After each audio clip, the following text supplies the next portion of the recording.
diventato anche l'idolo della lascia stare, era un furbacchiotto. Va bene, ti lascio. Veramente io ho votato per passa i complimenti a Roma, continuate e sottolineate questa cosa, perché io quando lo dico in giro la gente dice Vincenzo a caso! Che voi vi confrontate con questi diversi e quello dateci per Dobbiamo organizzarci meglio per affrontarlo sempre più spesso. Solo organizzare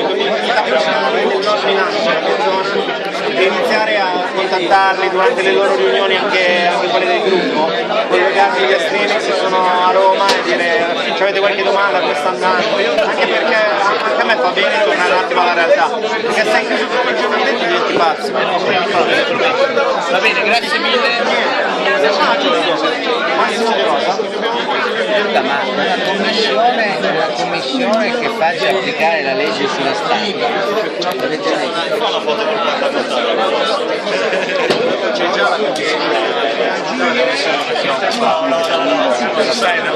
ci stanno lavorando, hanno già fatto delle proposte, l'hanno già depositate. L'applicazione della legge, perché guarda che farti dire una cosa che tu non hai detto è un reato da radiazione. Io sono stato magistrato dell'ordine dei giornalisti, ne ho radiati 400 solo a Milano.